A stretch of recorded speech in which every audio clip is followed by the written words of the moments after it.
تو روزہ ہمیں کیوں رکھوایا؟ اب روزے کا مقصد سمجھ لیجئے. روزہ اس لیے رکھوایا, اس کو انقلابی عبادت اس لیے کہا گیا کہ جب ہم روزہ رکھتے ہیں نا جی تو ہمیں ایسا لگنے لگتا ہے کہ ہم باقی لوگوں سے الگ ہیں. الگ کیوں ہیں؟ تاکہ ہمیں لگتا ہے کہ ہم شام تک کچھ کھا پی نہیں سکتے, ہم شام تک کوئی کھانا نہیں کھا سکتے, ہم پانی نہیں پی سکتے, ہم کوئی پھل نہیں کھا سکتے. اچھا, جب اس احساس کے ساتھ ہم گھر سے نکلتے ہیں تو بازار میں تو لاکھوں دنیا ہے, الگ الگ مذاہب کے لوگ ہیں. ہمیں اپنے اندر پتا ہوتا ہے کہ نہیں یار میرا تو روزہ ہے, میں پانی نہیں پیوں گا, میرا روزہ ہے, میں کھانا نہیں کھاؤں گا. یہ احساس دلوانے کے لیے ہمیں بھوکا رکھا کہ آپ کو یاد رہے کہ آپ کا روزہ ہے. پھر روزہ کیوں رکھوایا؟ روزہ اس لیے رکھوایا, یہ تو صرف احساس ہے کہ تمہیں یاد رہے کہ تمہارا روزہ ہے. روزہ اس لیے رکھوایا کہ جب روزہ رکھ کے تم نکلو, سامنے کسی کی بیٹی ہو, کسی کی بیوی ہو, کسی کی ماں ہو, اور تم اس کی طرف گندی نگاہ سے دیکھو اور تمہارے دل میں بدبختی کا خیال آئے, اس عورت کے متعلق برا ارادہ تمہارے دل میں پیدا ہو, اور پھر تمہیں فوراً یاد آ جائے میں روزے دار ہوں, اور تم اپنی آنکھوں کو جھکا لو اور استغفار کا کلمہ تمہاری زبان پر جاری ہو جائے کہ میں روزہ دار ہوں, میں کسی کی بیٹی کی طرف گندی نگاہ نہیں ڈال سکتا. یہ اس لیے روزہ رکھوایا ہے. یہ روزہ اس لیے رکھوایا کہ جب آپ نکلیں اور چار لوگ بیٹھے کسی کی چگلیاں کر رہے ہو, کسی کی برائیاں کر رہے ہو, آپ جب اس مجلس میں پہنچیں تو فوراً یہ کہہ کے روک دیں کہ میرا روزہ ہے, میرے سامنے کسی کی برائی نہ کرو, اور وہ نہ رکیں تو آپ اس مجلس سے اٹھ جائیں تاکہ آپ کو یاد ہو کہ میرے کانوں نے بھی روزہ رکھا ہوا ہے. اگر میں روزہ رکھ کے گانے سنوں گا, اگر میں روزہ رکھ کے لوگوں کی گندی باتیں سنوں گا, اگر روزہ رکھ کے گندی چیزیں اپنے کانوں میں ڈالوں گا تو میرا روزہ ٹوٹ جائے گا.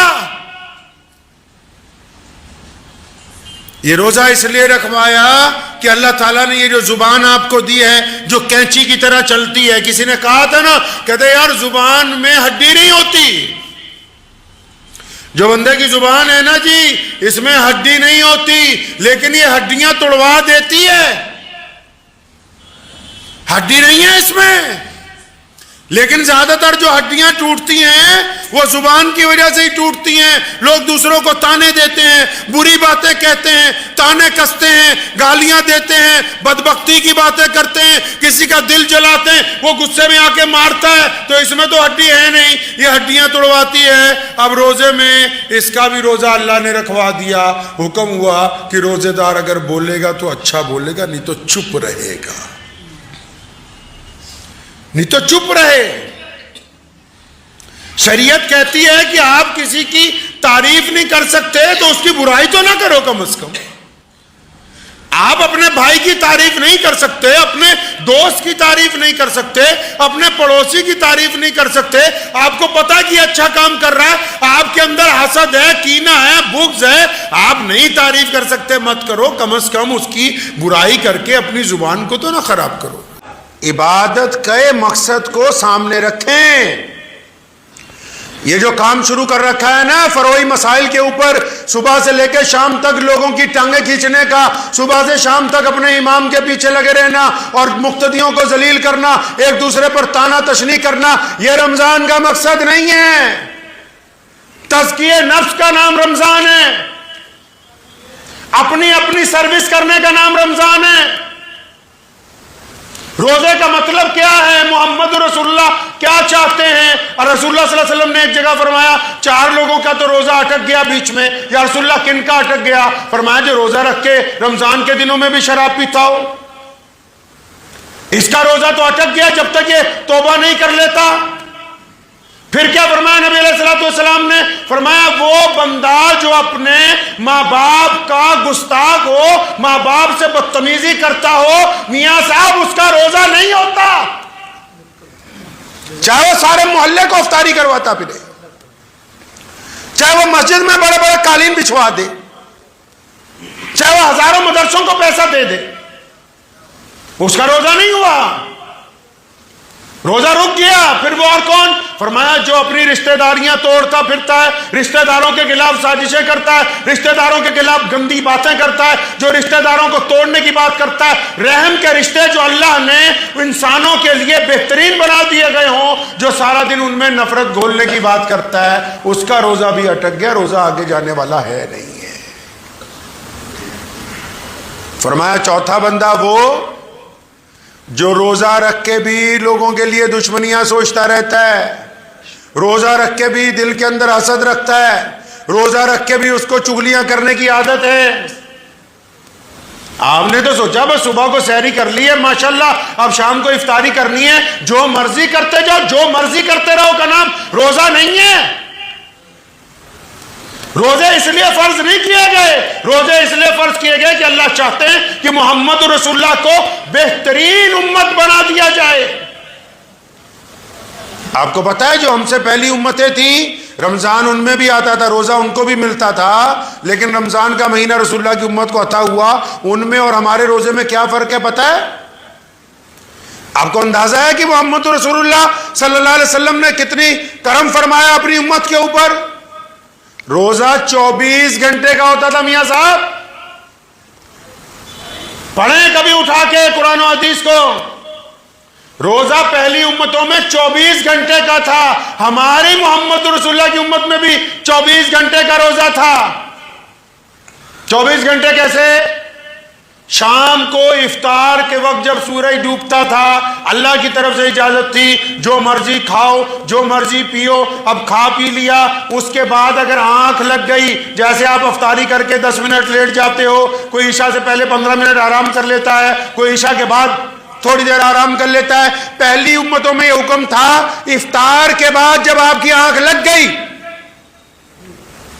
تو جب آنکھ کھلی دوسرا روزہ شروع. کوئی سحری نہیں, کوئی صبح کا ٹائم ٹیبل نہیں, 24 گھنٹے کا روزہ. اور یہی روزہ محمد رسول اللہ کو بھی عطا ہوا. حضرت قیس بن سریمہ رضی اللہ تعالیٰ عنہ مزدوری کر کے گھر پہنچے, شام کا وقت تھا, کھانے پینے کا سامان نہیں تھا. بیوی نے کہا قیس رکو میں کچھ لاتی ہوں. بازار سے گئی, آٹا خرید لائی, گوندا, جب روٹی پکانے لگی تو قیس بن سریمہ رضی اللہ تعالیٰ عنہ کی آنکھ لگ گئی. آپ نے کیا سمجھا کہ روزہ بڑا آسان تھا؟ یہ تو محمد رسول اللہ صلی اللہ علیہ وسلم کے نالین مبارک کا صدقہ ہے کہ آپ کو سحری عطا ہوئی ہے. قیس بن سریمہ کی جب آنکھ کھلی تو ان کی بیوی نے کہا ہائے قیس بربادی ہو, تیرا تو روزہ دوسرا شروع ہو گیا. اب سارا دن کا روزہ تھا, افطار کر نہیں سکے, پانی پیا تھا کہ میں کچھ کھاؤں گا, پھر دوسرا روزہ شروع ہو گیا. ظہر میں جب مسجد نبوی میں گئے, چکر کھا کے گر گئے. محمد رسول اللہ کو بتایا گیا یا رسول اللہ اس نے تو افطار بھی نہیں کیا, صرف پانی سے روزہ کھولا تھا, کھانا بناتے بناتے اس کی آنکھ لگ گئی. دوسرا روزہ شروع ہوا. پیارے نبی علیہ السلام اتنے غمگین ہوئے, آپ صلی اللہ علیہ وسلم کو امت کا درد تھا. جب اللہ نے دیکھا کہ میرا نبی غمگین ہے تو قرآن پاک میں سحری کے لیے آیت نازل ہوئی کہ اب آپ کی امت کو اجازت ہے کہ وہ سورج ڈوبنے سے لے کے صبح صادق تک جو چاہے وہ کھائے پیے. یہ جو آپ کو روزے میں سحری عطا ہوئی یہ محمد رسول اللہ کے صدقے عطا ہوئی ہے. اور رسول اللہ کیا چاہتے ہیں جی؟ رسول اللہ آپ سے کیسا روزہ چاہتے ہیں؟ پیارے پیغمبر علیہ الصلوۃ والسلام کی منشا کیا ہے؟ اللہ تعالیٰ کیا چاہتے ہیں؟ اللہ تعالیٰ جب خوش ہوتے ہیں نا روزے دار پہ, صرف اس لیے نہیں خوش ہوتے کہ دیکھو کچھ کھا نہیں رہا کچھ پی نہیں رہا.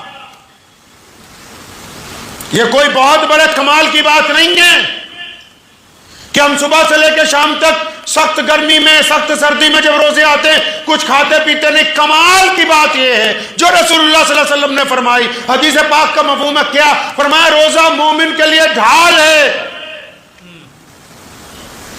جب تک وہ اس کو پھاڑ نہیں دیتا. میدان جنگ میں تلوار کے ساتھ ڈھال ہوتی ہے نا, دشمن جب اس پر ضرب لگاتا ہے اگر وہ پھٹ جاتی ہے تو پھر سیدھا جسم زخمی ہوتا ہے.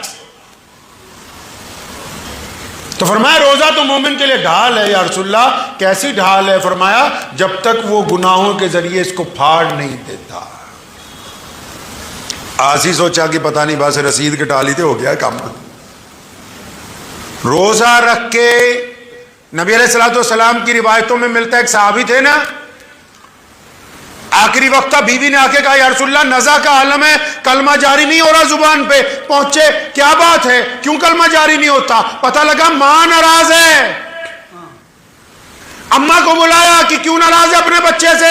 یہ بات نہیں تھی, کھانا نہیں دیتا, کپڑے نہیں دیتا, احترام نہیں کرتا. نہیں بس یا رسول اللہ یہ جب میرے سے بات کرتا تھا نا تو ذرا اکڑ کے بات کرتا تھا, مجھے اس کا وہ لہجہ پسند نہیں تھا. تو نبی علیہ السلام نے فرمایا اچھا تو پھر کیا چاہتی ہے, تمہیں اس کو آگ لگا دوں؟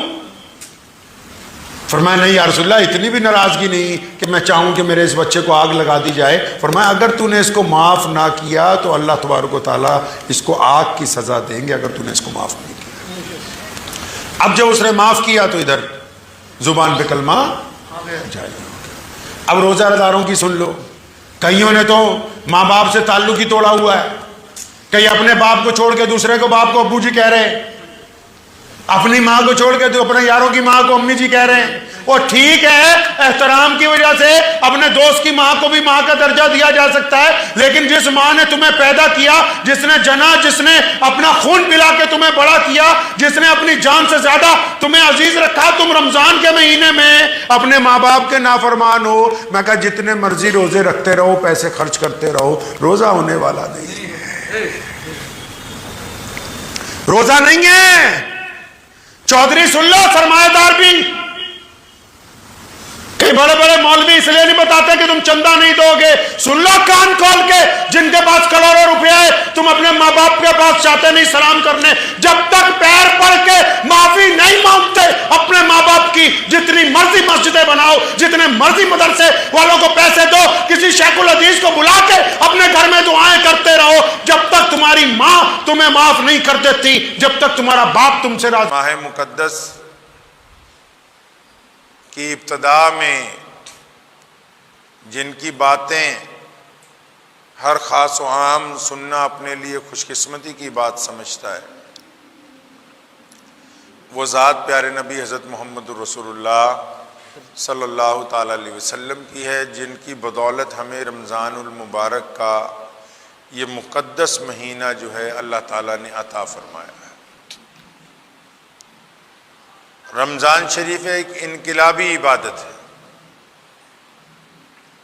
عبادتیں تو بہت سی ہیں دین میں ہمارے, لیکن رمضان کریم ایک انقلابی عبادت ہے. جب رمضان آتا ہے تو انسانوں میں تبدیلی فوراً دیکھنے کو ملتی ہے. جب رمضان آتا ہے تو آب و ہوا میں تبدیلی دیکھنے کو ملتی ہے. رمضان آتا ہے تو مزاج میں تبدیلی آتی ہے. رمضان آتا ہے تو معمولات میں تبدیلی آتی ہے. یہ ایک ایسی عبادت ہے جو انقلاب برپا کرتی ہے انسان کے جسم میں بھی, انسان کے معاملات میں بھی, انسان کے مزاج میں بھی.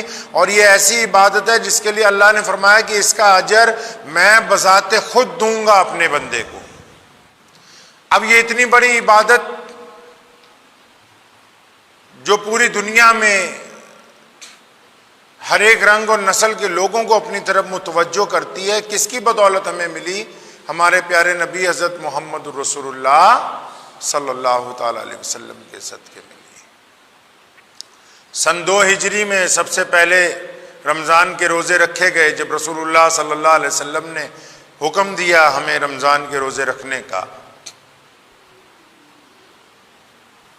اور آپ اندازہ لگائیں پیارے نبی حضرت محمد رسول اللہ صلی اللہ علیہ وسلم کے دین کی رفتار کا, رسول اللہ صلی اللہ علیہ وسلم کی برکتوں کا, محمد رسول اللہ صلی اللہ علیہ وسلم کے انداز تبلیغ کا, محمد رسول اللہ کی انسانوں سے محبت کا, آپ صلی اللہ علیہ وسلم کی اپنی امت سے شفقت کا, حضور صلی اللہ علیہ وسلم کی اپنی امت سے رحمت کا اندازہ لگائیں کہ رسول اللہ صلی اللہ علیہ وسلم نے اتنا بڑا انقلاب پوری دنیا میں برپا کیا کہ آج پوری دنیا کے جتنے بھی لوگ ہیں ان میں روزے دار, روزہ رکھنے والوں کی تعداد کائنات کے تمام مذاہب سے زیادہ ہے. یہ ایک زندہ معجزہ ہے پیارے نبی حضرت محمد رسول اللہ صلی اللہ علیہ وسلم کا, کہ مکہ مکرمہ کی سرزمین پر سیدنا آمنہ کے گھر پر جو پیدا ہوتے ہیں یتیم بن کے، آج وہ دنیا میں اربوں خربوں کے والی ہیں، دنیا کے تمام ممالک میں ہر رنگ اور نسل کے لوگ پیارے رسول اللہ صلی اللہ علیہ وسلم کی اتباع کر رہے ہیں، اور کائنات میں صرف اتباع ہی نہیں کر رہے، پوری دنیا میں آج بھی اور رسول اللہ صلی اللہ علیہ وسلم کے دور میں بھی جن لوگوں نے انسانوں پر ظلم کیا، اس ظلم کو روکنے کے لیے بھی محمد رسول اللہ صلی اللہ علیہ وسلم کی امتی جو ہیں وہ سامنے نظر آئے۔ رمضان کریم آپ سے اور ہم سے کیا چاہتا ہے؟ روزہ کس کو کہتے ہیں؟ روزہ کیوں رکھا جاتا ہے؟ روزہ بھوکے رہنے کا نام نہیں ہے۔ روزہ اس لیے نہیں ہے کہ ہم صبح کو پانی پینا چھوڑتے ہیں، مغرب کی نماز میں سورج ڈوبنے پر پیتے ہیں، نہیں، صرف اس لیے نہیں ہے۔ رسول اللہ نے فرمایا، اللہ کہتے ہیں کہ آپ کے صرف بھوکا پیاسا رہنے سے اللہ کو کوئی فائدہ ہونے والا نہیں ہے۔ روزہ کس لیے ہے؟ اللہ کے رسول صلی اللہ علیہ وسلم فرماتے ہیں کہ روزہ ڈھال ہے مومن کی، یعنی روزہ دار کے لیے وہ ڈھال ہے، جس طرح جنگ میں کوئی تلوار اور ڈھال لے کے لڑتا ہے تاکہ کوئی اس پہ وار کرے تو اس سے بچ جائے، فرمایا روزہ ڈھال ہے مومن کے لیے برائیوں سے جب تک وہ اس کو پھاڑ نہ ڈالے۔ روزہ جو ہے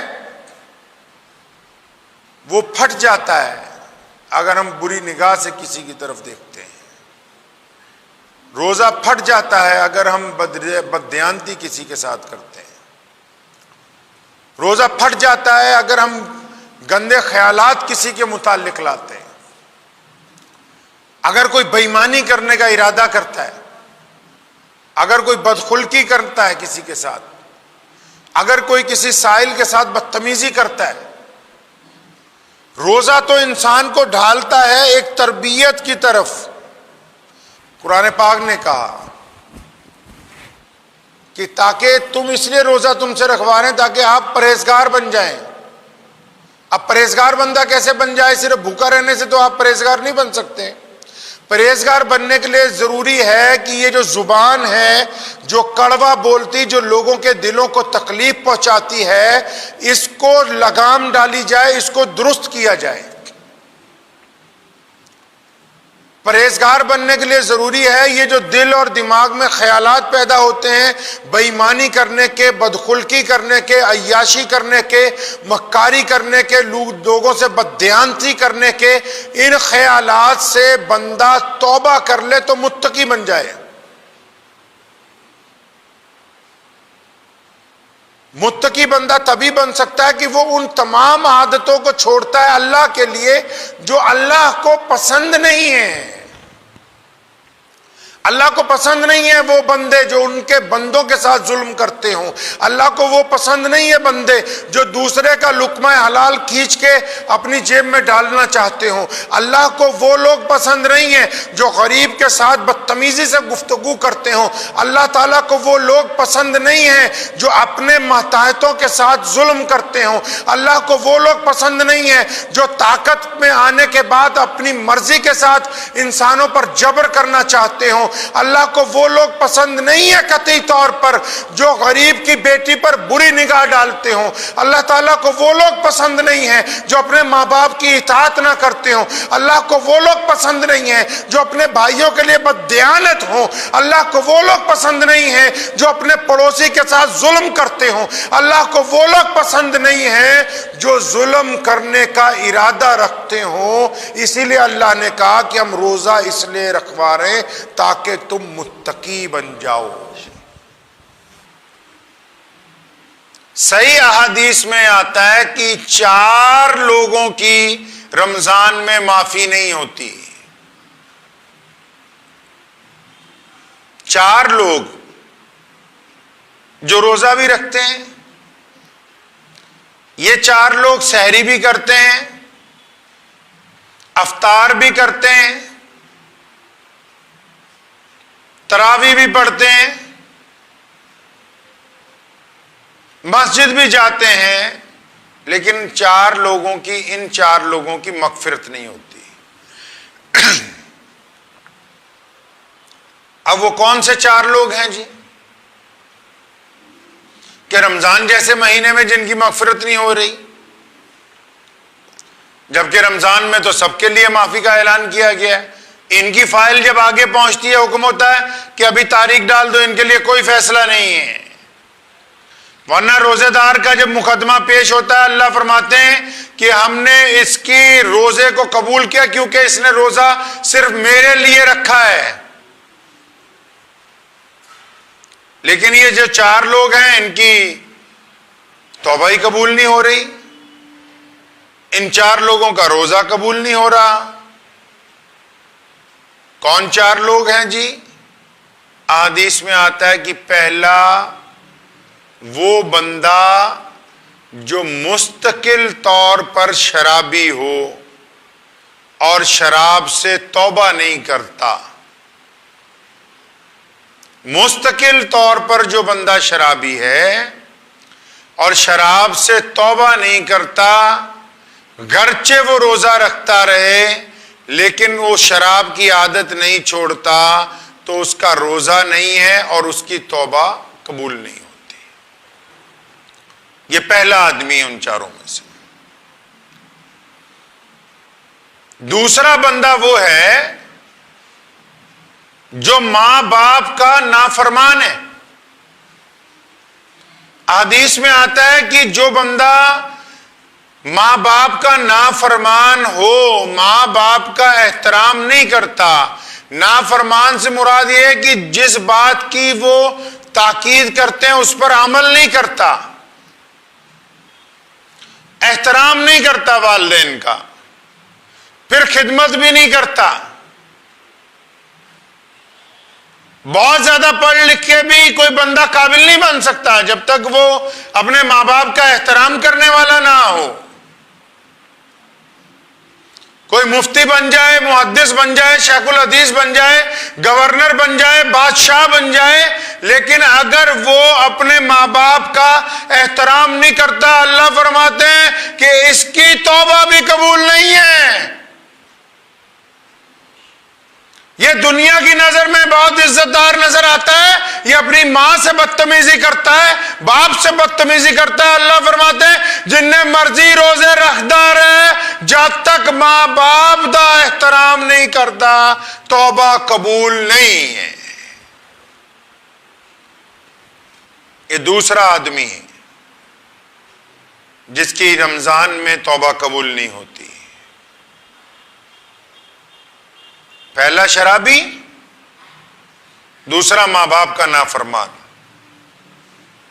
قربان جاؤں سونے رسول کہیے صلی اللہ علیہ وسلم پر کیا باتیں سکھائیں رمضان میں. فرمایا تیسرا وہ ہے جو رشتہ داریاں توڑتا پھرتا ہے.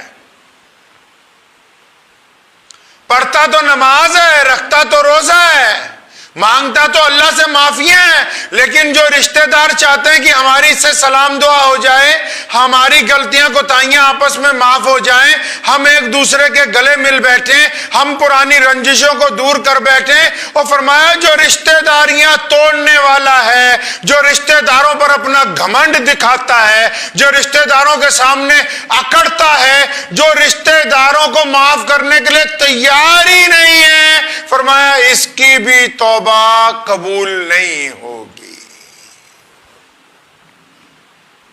کیوں؟ کیونکہ رمضان انقلابی عبادت ہے، یہ دلوں کو جوڑنے کی عبادت ہے، توڑنے کی عبادت نہیں ہے. پہلا شرابی،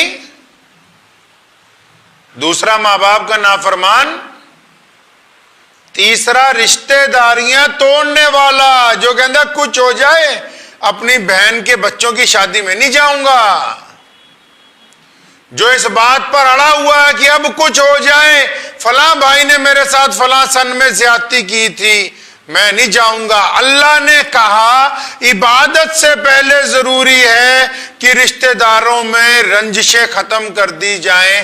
بندہ جب حج پہ جاتا ہے آپ کو پتہ ہی ہوگا نا، ارے اللہ کا احسان مانے. اللہ نے ہمیں ایسا دین عطا فرمایا جس کے قدم قدم پر رحمتیں ہیں. لوگ ترستے ہیں ایسی عبادتوں کو. بندہ جب حج پہ جاتا ہے نا، حج پہ جانے سے پہلے ایک ایک رشتہ دار سے معافی مانگتا ہے، ایک ایک رشتہ دار کو ملنے جاتا ہے. اسی طرح رمضان میں حکم آیا ہے کہ رمضان کا مقدس مہینہ ہو اور رشتہ داریاں توڑتا پھرتا ہے، اکڑ دکھاتا ہے. فرمایا جنی اکڑ ہے اپنے کول رکھ لے، جب تک اکڑ ختم نہیں ہوتی اللہ تعالیٰ توبہ قبول کرنے کے لیے تیار نہیں ہے. چوتھا فرمایا کہ چوتھا بندہ وہ ہے جو دل میں کینہ رکھتا ہے، بغض رکھتا ہے. کینہ رکھتا ہے، بغض رکھتا ہے. کس کے لیے؟ کسی کے لیے بھی. یہی نہیں کہ صرف اپنے مسلمان بھائی کے لیے، کسی کے لیے بھی. کینہ بغض کس کو کہتے ہیں آپ سمجھتے ہیں اس کو؟ کینہ بغض کہتے ہیں ایک بندہ اپنے دل میں دماغ میں سازش تیار کرتا ہے دوسرے کے متعلق، چاہے وہ بھائی ہے، چاہے وہ پڑوسی ہے، چاہے وہ دوسرے کوئی مذہب کا ہے. مطلب جس کو جانتا ہے اور اپنے سے زیادہ ترقی کرتے ہوئے دیکھتا ہے، سازش تیار کرتا ہے کہ ایک باری میرے گیڑ چاجوے تینوں گیڑا دوا میں. ارادہ بناتا ہے، دل میں کینہ رکھتا ہے کہ ہاں اگر ایک دفعہ میرا بس چلے تب میں اس کا رگڑا لگا دوں. تبھی تو بہت ساروں کو اللہ نے طاقت نہیں دی.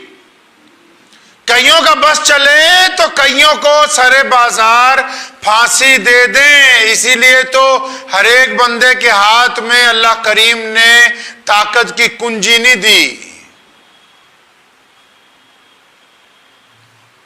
4 بندے ایسے ہیں رمضان کریم میں، روزہ رکھنے والے اطمینان سے اس بات کی گرہ باندھ لیں اللہ کو روزوں میں 4 بندوں کی توبہ پسند نہیں، 4 بندوں کی ادائیں نہیں اچھی لگتی، 4 بندوں کے سجدے قبول نہیں ہوتے، 4 بندوں کی سحری افطاری قبول نہیں ہوتی، چاہے وہ کروڑوں روپیہ بانٹ دیں اللہ کو وہ پسند نہیں. کون؟ ایک شرابی کی توبہ پسند نہیں، ماں باپ کے نافرمان کی توبہ پسند نہیں، رشتہ داریاں توڑنے والا پسند نہیں، اور دل میں دوسروں کے لیے برائی رکھنے والا بندہ اللہ کو پسند نہیں ہے.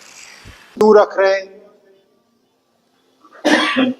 اس بات کا دل میں پہلے پختہ یقین ہونا چاہیے کہ رمضان رحمان کا مہینہ ہے اور ہم رمضان کا یہ روزہ فقط اللہ تبارک و تعالیٰ کی ذات کے لیے رکھ رہے ہیں. نیت کا درست ہونا سب سے پہلا عمل ہے کہ روزہ میں کسی کو دکھانے کے لیے نہیں رکھ رہا،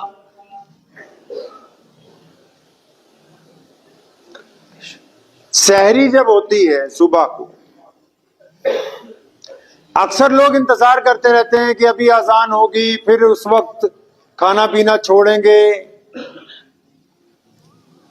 بعض اوقات اذان 1-2 منٹ لیٹ ہو جاتی ہے، بعض اوقات کہیں لائٹ نہ ہو. کچھ متولیان کو میں نے دیکھا وہ فون کر دیتے ہیں امام صاحب کو، ارے ابھی ہماری 2 روٹیاں رہتی ہیں آرام سے اذان دینا. کچھ یہ سمجھتے ہیں کہ جب تک اذان ہو رہی ہے تب تک کھاتے پیتے رہو. اگر آپ قصدن روزانہ یہ کام کر رہے ہیں، بار بار یہ کام کر رہے ہیں، تو روزہ ختم.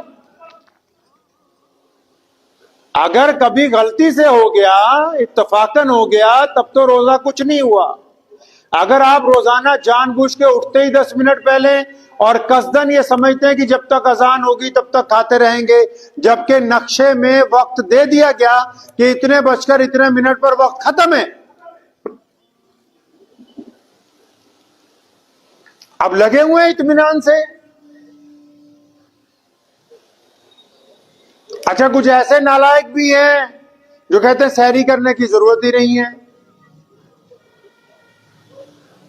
ان کے لیے بھی خسارہ ہے. نبی علیہ الصلوۃ والسلام نے کہا سحری میں برکت ہے, سحری کرو, تاکہ یہود و نصارہ کی بھی مخالفت ہو, وہ سحری نہیں کرتے.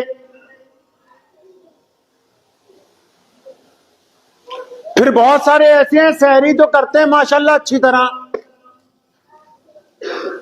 ساری رات آوارہ گردی کرتے ہیں, سحری بھی ٹائم پہ کر لیتے ہیں, بند بھی ٹائم پہ کرتے ہیں, اور جب نماز فجر کا ٹائم ہوتا ہے تو جا کے سو جاتے ہیں.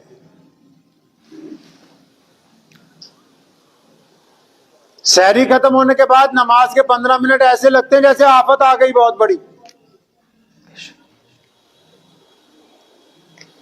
کیونکہ دل اور روح جو ہے وہ ساتھ نہیں دے رہے, نیت درست نہیں ہے نا. جو بندہ روزہ رکھتا ہو پھر نماز فجر جماعت سے قصدن چھوڑ دیتا ہو, وہ گنہگار ہے.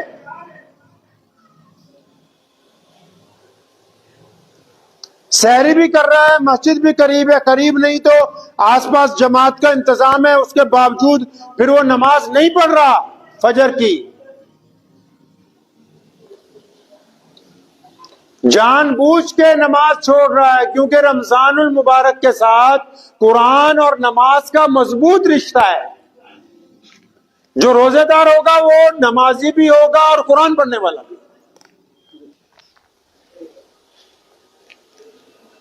اب روزہ رکھ رہے ہیں, نماز نہیں پڑھ رہے جناب.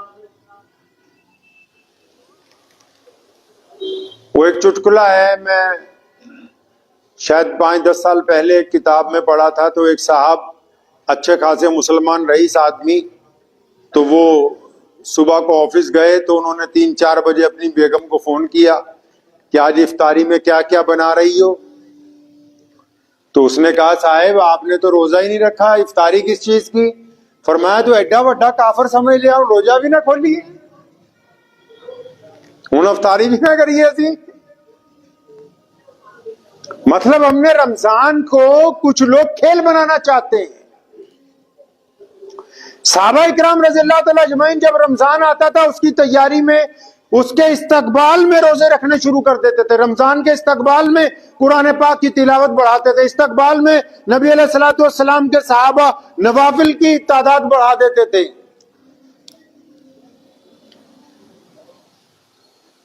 اب یہاں رمضان کا روزہ رکھ کے جو لوگ نماز نہیں پڑھ رہے ان کو روزہ رکھنے کا کوئی فائدہ نہیں.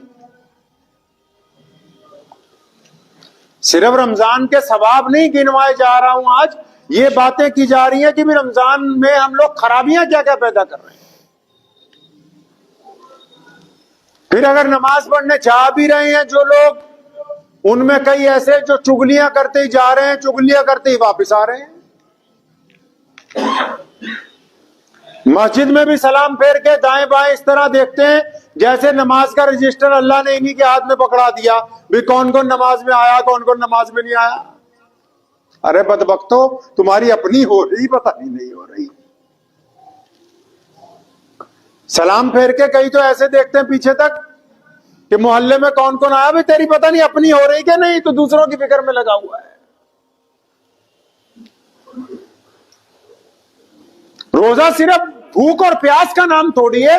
جو نماز کے لیے آ رہا ہے چگلیاں کرے گا, نماز کے لیے آ رہا ہے دوسروں کو تانے مارے گا, دوسروں کو پریشان کرے گا, تب بھی تو روزہ اس کا جاتا رہا. کیونکہ نماز کا صرف روزہ بھوکے رہنے کا نام تھوڑی ہے. روزہ تو اپنی زبان کو برائیوں سے روکنے کا نام ہے, روزہ اپنی آنکھوں کو برائی سے روکنے کا نام ہے, روزہ اپنے ہاتھ کو ظلم سے روکنے کا نام ہے. روزہ صرف خالی پیٹ رکھنے کا نام تھوڑی ہے روزہ. اور ان سے بڑے بھی نمازی ہیں ماشاءاللہ. کئی ہمارے شہر میں ایک تھے, پتہ نہیں آج کل وہ ایک کارنامہ انجام دے رہے ہیں کہ نہیں دے رہے, اللہ ان کو ہدایت عطا فرمائے. 3 دن کا قرآن پاک ختم ہو رہا ہے, حافظ ریل بلا کے رکھے ہیں. سبحان اللہ. جتنا انہوں نے ایمرجنسی ہے, انہوں نے جانا کہیں اور ہے. پھر اب اس میں کیا ہے, حافظ صاحب قرآن سنا رہے, پیچھے 5-10 بندے, 2-4 بڈھے, 2-4 شوقین جو مخلص لوگ بھی ہوتے ہیں وہ سن رہے, اور باقی جنتا باہر کوئی چائے پی رہا ہے, کوئی گپے مار رہا ہے. کوئی بیڑیاں پی رہا ہے. اور ادھر جب حافظ صاحب نے 1 گھنٹے بعد کہا اللہ اکبر تو گدھوں کی طرح دوڑتے ہوئے آ رہے ہیں رکوع میں جانے کے لیے. ارے بدبختو، اللہ سے ڈر ہی نہیں لگتا تمہیں؟ اتنا مذاق نماز تراویح کا. نہ کروانے والوں کو خدا کا خوف ہے، نہ یہ بدتمیزیاں کرنے والوں کو خدا کا خوف آ رہا ہے کہ تم اللہ کے حضور پکڑے جاؤ گے. ارے تم اپنے گھر میں اگر تمہارے باہر سے آ کے کوئی ذرا سی بدتمیزی کرے تمہیں برداشت نہیں ہوتی، تم خدا کے گھر میں خدا کی گئی عبادت کے اندر بدتمیزیاں کرتے ہو، اس کے اندر گنڈا گردی کرنا چاہتے ہو. اندازہ لگاؤ کہ یہ کتنا بڑا گناہ ہے. یہ ان لوگوں سے بھی بڑا گناہ ہے جو بد نمازی ہیں، مسجد تک نہیں آتے. یہ اس سے بھی بڑا گناہ ہے جو لوگ نماز کا کھیل بنا رہے ہیں. تماشا بنا لیا تراویح کی نماز کا. کہاں جانا ہے بھائی؟ جانا کہاں ہے؟ 3 دن بعد قرآن ختم کر کے کہاں جانا ہے؟ 15 دن بعد، 11 دن بعد، 14 دن بعد ختم کر کے کہاں جانا ہے؟ متولی صاحب، پردھان جی، صدر صاحب، یہ جو 15 دن بعد، 14 دن بعد یہ آوارہ گردیاں کرتے پھریں گے پورے محلے والے اگلے 15 روزوں تک، اس کا ذمہ دار کون ہے؟ محمد رسول اللہ صلی اللہ علیہ وسلم سے معلوم کیا گیا کبھی جا کے کہ قرآن پاک کتنا پڑھنا ضروری ہے، کتنا پڑھنا ضروری نہیں؟ اور ایسے بھی حافظ لے آئے ہیں اٹھا اٹھا کے جو سارا سال داڑھی منڈواتے ہیں، سارا سال سگریٹیں پی رہے ہیں، اور جب رمضان آیا تو کلی کر کے تھوڑی سی داڑھی رکھ کے آگے جناب مصلی کے اوپر کھڑے ہو گئے. کھیل بنایا مسجدوں کو. تماش بھی نہیں کرنا چاہتے رمضان المبارک میں. ارے رمضان اللہ نے اس لیے فرض کیا ہم پر کہ یہ سارا سال جو 11 مہینے بگڑ جاتے ہیں یہ سدھر جائیں، ان کی عادتیں اچھی ہو جائیں، یہ کوئی بندوں والے رنگ ڈھنگ میں آ جائیں، یہ اپنے رب کے دوست بن جائیں، یہ محمد رسول اللہ کی اتباع کرنے والے ہو جائیں. یہ رمضان المبارک میں ہی بدماشیاں شروع کر دی. ایک صاحب کا فون آیا ہمیں کہ جو فلاں تاریخ کو افطار دعوت کرنی ہے، آپ تیار ہیں؟ اللہ اکبر، روزے ابھی آئے نہیں، افطاریوں کی دعوت کی تیاری پہلے چل رہی.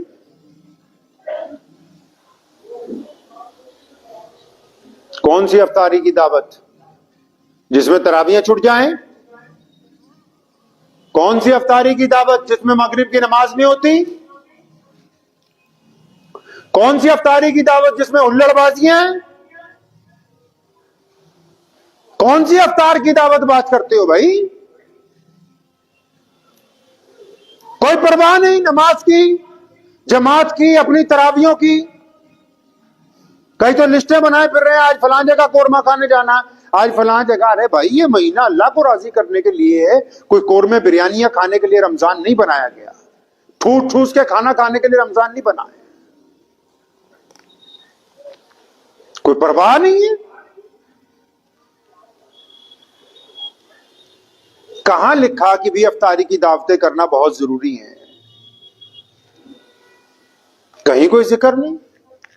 اگر کر بھی رہے ہیں چلیے، اگر آپ اس کو شریعت کے مطابق کریں، کوئی نماز کا انتظام ہو، کوئی اہتمام ہو کہ جانا پھر دوبارہ جا کے اپنی تراویح بھی پکڑنی ہے، شرکت کرنے والوں کو بھی کوئی شرم حیا ہو کہ ہم نے واپس ٹائم پہ اپنی مسجد میں پہنچنا ہے، جا کے ہمارا قرآن نہ چھٹ جائے. کوئی اس میں لینا دینا نہیں ہے، بس منہ اٹھایا اور چل پڑے.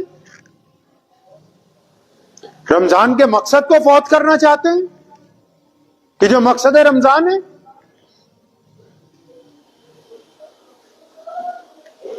لیڈران بھی چاہتے ہیں کہ بھئی ہماری واہ واہ ہو جائے. کئی لوگ اپنا گھر دکھانے کے لیے افطاری کی دعوتیں کر رہے ہیں. یاد رکھو، جس بندے میں خود کوئی قابلیت نہیں ہوتی وہ چاہتا ہے کہ میری گاڑی کی تعریف ہو، میرے کپڑوں کی تعریف ہو، میرے گھر کی تعریف ہو. لیکن اصل تو بندہ وہی ہے جس کا کردار اچھا ہو، لوگ اس کے کردار کی گفتگو کرتے ہیں.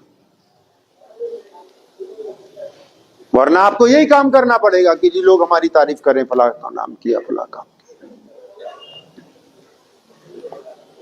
پھر مسجدوں میں، جن مساجد میں افطار کا انتظام نہیں ہے، لوگوں کے، مسلمانوں کے علاقے ہیں، گھر ہیں، ان کو اس طرف کوئی توجہ نہیں کہ کتنے مسافر آئے ہیں، ان کا کیا انتظام ہے. نہیں، کوئی توجہ نہیں ہے. اور جہاں بڑے انتظامات ہیں افطار کے، وہاں جو لوگ افطار کرنے جا رہے ہیں ان کی صفائی کی طرف کوئی توجہ نہیں ہے کہ بس اٹھے اور چل دیے بس صفوں کے اوپر وہی کوڑا کرکٹ چھوڑنے کا. رمضان ڈسپلن کا نام ہے. تہذیب تمدن کس طرح قائم ہوگا؟ بندہ اللہ کے قانون میں، اللہ کے آرڈر میں، خدا کے نظام میں کیسے آئے گا ایک بندہ؟ اس لیے روزہ رکھا کہ یہ پورے کا پورا ڈھل جائے اللہ اور اس کے رسول صلی اللہ علیہ وسلم کی اتباع کے اندر. اس نے اپنے اتنے پروٹوکول کھڑے کر لیے، اپنی ضرورتیں اتنی بنا لی. کوئی اہتمام نہیں. کتنے نوجوان بیٹھے ہیں یہاں پر، آپ تمام مساجد میں چلے جائیں، ان کو پوچھیں کبھی مسجد میں جھاڑو مارا ہے تو یہ چپ ہو جائیں گے. کبھی مسجد کی بیت الخلائیں صاف کی ہیں تو کوئی جواب نہیں ان کے پاس.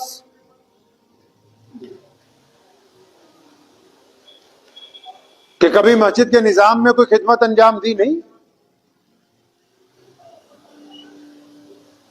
رمضان المبارک میں اگر ہم بڑی بڑی خرابیاں کریں گے تو روزہ ہم کو فائدہ دینے والا نہیں ہے. روزہ اتباع کا نام ہے، اللہ سے وفاداری کا اعلان ہے، محمد رسول اللہ کے قانون کے مطابق، سنت کے مطابق چلنے کا نام ہے، دوسروں کی مدد کرنے کا نام ہے، محبت کے ساتھ دوسروں سے گفتگو کرنے کا نام ہے، گرتے ہوئے کو سہارا دینے کا نام ہے، غریبوں کی مدد کرنے کا نام ہے، اور نبی علیہ الصلوۃ والسلام کے حکم کے مطابق 5 نمازیں جماعت سے پڑھنے کا نام ہے. اپنی زبان سے گالی نہ دینے کا نام روزہ ہے. اپنی آنکھوں سے دوسروں کی بیٹیوں کی طرف گندی نگاہ نہ ڈالنے کا نام روزہ ہے. اپنے ہاتھوں کو گناہوں سے روکنے کا نام روزہ ہے. اس کو روزہ کہتے ہیں. یہ تھوڑی کہ سحری کی اور اس کے بعد سو گئے، شام کو مغرب کے وقت اٹھے، پھر افطاری کرنے کے بعد سڑک پہ گھومنے کے لیے نکل گئے. یہ روزہ تھوڑی، اس کو روزہ تھوڑی کہتے ہیں. اپنے روزے کا نظام بنائیے. یہ جو پروٹوکول بنتا ہے، باقاعدہ لکھا جاتا ہے اتنے بڑے جو وی آئی پی آئے گا، یہاں اترے گا، وہاں جائے گا، وہاں جائے گا. یہ صرف بڑے لوگوں کے لیے تھوڑی ہے، ہر ایک انسان کی زندگی کا ایک پروٹوکول ہوتا ہے، چاہے وہ امیر ہے چاہے وہ غریب. اگر وہ اپنی زندگی کا نظام نہیں بنائے گا، آپ کہیں جی بس سو گئے، جتنے بجے آنکھ کھلے گی اتنے بجے سویر، نہیں. جب دل چاہے گا کھائیں گے، جب دل چاہے گا کھانا چھوڑ دیں گے، نہیں. جب وقت ملے گا سوئیں گے، جب وقت نہیں ملے گا دیر تک جاگیں گے، نہیں. آپ جس مقام پہ بھی ہیں اپنا زندگی کا ایک نظام بنائیں. کبھی رات کو اتنے بجے عشاء کے بعد آدھا گھنٹہ 1 گھنٹہ فلاں کام ہے، یا فلاں بندے سے ملنا ہے، یا فلاں گھر کی ضروریات نپٹانی ہے، اس کے بعد مجھے ہر حالت میں سونا ہے. اتنے بجے صبح اٹھنا ہے، اتنے بجے سحری کرنی ہے، اتنے بجے فلاں مسجد میں نماز کے لیے جانا ہے، اتنا پارا قرآن پاک کا فجر کی نماز کے بعد پڑھنا ہے، اتنے بجے گھر کے لیے جاؤں گا یا سیر کرنے کے لیے جاؤں گا، اتنے بجے کام پہ نکل جاؤں گا، اتنے بجے ظہر ہوگی. اپنی زندگی کا اگر آپ شیڈیول نہیں بنائیں گے، صرف رمضان میں ہی نہیں، عام دنوں میں بھی، تو آپ کامیاب نہیں ہو سکتے. آپ کامیاب نہیں ہو سکتے. زندگی کا نظام بنانا ضروری. دفتروں میں وقت کیوں دیتے ہیں؟ بھئی 9 بجے آنا ملازمت کے لیے، 5 بجے چھٹی دیں گے. ان کو پتا ہے کہ اگر وقت طے نہیں کریں گے پھر تو یہ اپنی مرضی سے جب مرضی آئے جب مرضی چلے جائے. ریل گاڑی چلتی ہے، وقت کیوں طے کرتے ہیں؟ کہ اسی وقت پہ آپ پہنچ جائیں، آپ کو آپ کی سواری مل جائے. اگر ڈرائیور کو کہہ دیں اپنی مرضی سے دوڑاتا رہے پھر تو کسی کو بھی وہ سواری حاصل نہیں ہوگی. جو کھڑے ہوں گے مل گئی، نہیں کھڑے ہو نہیں ملی. نمازوں میں جماعت کے وقت اسی لیے متعین کیا کہ لوگ مقررہ وقت پر آ جائیں، ایک ساتھ نماز پڑھیں. آپ اپنی زندگی کا کوئی وقت ہی نہیں متعین کر رہے، جب جب دل چاہ رہا ہے وہ کر رہے ہیں. زندگی کو نظام کے اندر لے کے آئیں. رمضان کا مطلب یہی ہے. جن کو جلدی لگی ہوئی ہے نا، فٹافٹ تراویح پڑھ کے جانا ہے، اطمینان سے سوچو جانا کہاں ہے،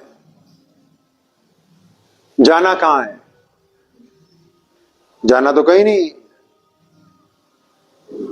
تراویح کو بوجھ نہ سمجھیں. آپ نے خود بوجھ بنا لیا. 15 دن میں، اچھا 15 دن کی تراویح ہوگی تو ظاہر سی بات ہے حافظ روز 2-2.5 پارے پڑے گا. 26 دن کی ہوگی ظاہر سی بات ہے روز 1 پارہ پڑے گا. اب ایک پارہ 45 منٹ میں پڑھ کے ساری مسجد فارغ ہو رہی ہے، اور کہاں وہ 1.5-2 گھنٹے. آپ نے خود مشکل پیدا کی. حافظوں کو بھی جلدی ہے، کیونکہ ہم نے نظام میں اپنے نظام کے اندر دولت کے دخل کو بڑھایا.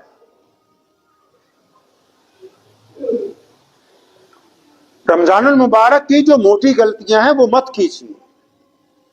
نہ اپنی مرضی سے سحری کا ٹائم متعین کیجیے، نہ اپنی مرضی سے افطار کا ٹائم متعین کیجیے، نہ اپنی مرضی ماری ہے کہ جی اتنی تراویحیں پڑھنی ہے، بھاگ جانا ہے. نہیں، 29ویں رمضان تک جب تک چاند نظر نہیں آتا اطمینان سے نماز تراویح پڑھیے. روز کم از کم فجر کے بعد، ظہر کے بعد، عصر کے بعد آدھا پارہ قرآن شریف پڑھیے، تاکہ آپ کا ذاتی طور پر بھی 1 یا 2 قرآن پاک رمضان المبارک میں مکمل ہو جائے. رمضان قرآن کا مہینہ ہے. اس مہینے میں اللہ تعالیٰ نے سارا قرآن آسمان دنیا پہ نازل فرمایا ہے. تو اپنے گریبان میں جھانکنا ہے. اس بار کس کے گریبان میں جھانکنا ہے جی؟ دوسروں کے نہیں. سلام پھیر کے یہ نہیں دیکھنا کون آیا کون نہیں آیا. سلام پھیر کے یہ اندازہ لگانا ہے کہ میں نے نماز اچھی طرح پڑھی ہے کہ نہیں پڑھی. رات کو بستر پہ لیٹ کے سوچنا ہے کہ آج میں نے کتنے لوگوں کی بے عزتی کی، اور پھر اپنی اس غلطی کو سدھارنا ہے. بستر پہ لیٹ کے یہ سوچیں آج کتنی عورتوں پر گندی نگاہ ڈالی قصدن جان بوجھ کے، تاکہ کل کو یہ غلطی نہیں کرنی. بستر پہ لیٹ کے یہ سوچیں آج کس کے ساتھ ٹھگی مار لی، تاکہ کل کو اس کے ساتھ معافی مانگ کے اپنا معاملہ درست کر لیں. دل کے اندر جو برائیاں ہیں، دل کے اندر جو برائیاں ہیں، روزہ اس لیے تھوڑی رکھا گیا ہے کہ آپ کو بھوکا رکھنا ہے. آپ کو بھوکا صرف اس لیے رکھا گیا کہ آپ کو سارا دن یاد رہے کہ آج میں کچھ الگ کر رہا ہوں. اور وہ الگ کیا ہے؟ کہ آپ دنیا کے باقی انسانوں سے الگ ہیں. کیوں الگ ہیں؟ کیونکہ آپ کی آنکھیں جھکی ہوئی ہیں، کیونکہ آپ کی زبان میں ذکر ہے، کیونکہ آپ اپنے ہاتھوں سے غلط کام نہیں کریں گے، کیونکہ آپ کو غصہ نہیں آئے گا، کیونکہ آپ کسی سے آج لڑیں گے نہیں. وہ الگ یہ تھوڑی ہے کہ آپ بھوکے ہیں. نہیں، بھوکے تو بہت سارے لوگ پھرتے ہیں. تو میں امید کرتا ہوں کہ یہ جو موٹی موٹی خرابیاں ہیں جو نمازیوں میں ہم لوگ ایک دوسرے کے اوپر نگاہ رکھتے ہیں وہ، اور رمضان میں سحری اور افطاری میں اور بھاگ کے جلدی تراویحیں نپٹانے کی جو تکلیف ہے، دعا کیجیے اللہ کریم مجھے اور آپ سب کو اس سے نجات عطا فرمائے. عبادتیں الگ الگ طریقے کی ہوتی ہیں. کچھ عبادتیں ہوتی ہیں جو دل کو سکون دیتی ہیں، کچھ عبادتیں ہوتی ہیں جو انسان کے قلب کے اندر تسکین نازل کرتی ہیں، کچھ عبادتیں ایسی ہوتی ہیں جو اللہ سے اپنی بات منوا لیتی ہیں. روزے میں یہ ساری خصوصیات ایک ساتھ ہیں، کیونکہ روزہ جو ایک عبادت ہے یہ عام عبادت نہیں ہے، یہ اسلام میں انقلابی عبادت ہے. یعنی ایک ایسی عبادت جو انسان کے مزاج میں انقلاب برپا کر دیتی ہے، فوراً تبدیلی لے آتی ہے. کئی عبادتیں ہیں نا جو کرتے کرتے آہستہ آہستہ تبدیلی آتی. تسبیح کرتے ہیں، کچھ دن بعد اثر آنا شروع ہوتا ہے. نماز پڑھنا شروع کرتے ہیں، آہستہ آہستہ عادت بڑھتی ہے. روزہ تو ادھر رکھا اور فوراً جسم کے اندر، روح کے اندر، مزاج کے اندر، طبیعت کے اندر فوراً تبدیلی آ جاتی ہے. تو یہ انقلابی عبادت ہے. کون سی عبادت ہے جی؟ انقلابی عبادت ہے. اس عبادت میں باقی کی تمام چیزیں شامل ہیں. روزہ ہے تو اس میں نماز بھی ہے، روزہ ہے تو قرآن پاک کی تلاوت بھی ہے، روزہ ہے تو تسبیحات بھی ہیں، روزہ ہے تو پھر مسجد کی زیارت بھی ہے، روزہ ہے تو درود پاک کی کثرت بھی ہے. یہ ایک ایسی عبادت رسول کریم صلی اللہ علیہ وسلم کو اللہ کریم نے عطا فرمائی کہ جو انسان کے مزاج میں انقلاب برپا کر دیتی ہے. اب جو لوگ روزہ رکھ رہے ہیں اگر ان کے مزاج میں انقلاب برپا نہیں ہوا ہے, تبدیلی نہیں آئی, تو اس کا مطلب ابھی روزہ ہوا ہی نہیں ہے. رمضان کے 3 اشروں میں اس کو تقسیم کیا گیا رمضان المبارک کو. پہلا اشرہ رحمت ہے, دوسرا اشرہ مغفرت کا ہے, اور تیسرا اشرہ جہنم سے آزادی کا ہے, خلاصی کا ہے. لیکن روزہ رکھوایا کیوں ہے اور رسول کریم صلی اللہ علیہ وسلم کو اتنی بڑی عبادت اللہ تبارک و تعالیٰ نے عطا کیوں فرمائی؟ ہم روزہ رکھتے کیوں ہیں؟ اگر کوئی غیر مسلم دوست ہم سے پوچھے کہ آپ روزہ کیوں رکھتے ہیں تو کیا جواب ہے اس کا؟ اور پھر روزہ 1-2 دن کا ہو سکتا تھا, یہ پورے مہینے کا روزہ کیوں ہے؟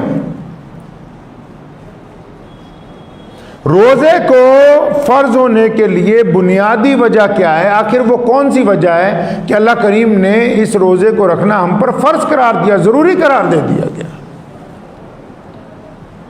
روزے دار کے لیے ہم جو بھی کام کرتے ہیں, چاہے وہ کاروبار ہو, چاہے وہ دنیاوی ہو, چاہے وہ دینی ہو, جو بھی کام کرتے ہیں اس کی بنیادی وجہ ہمیں معلوم ہونی ضروری ہے. بنا وجہ کے معلوم ہوئے وہ کام پائے تکمیل تک نہیں پہنچ سکتا ہے.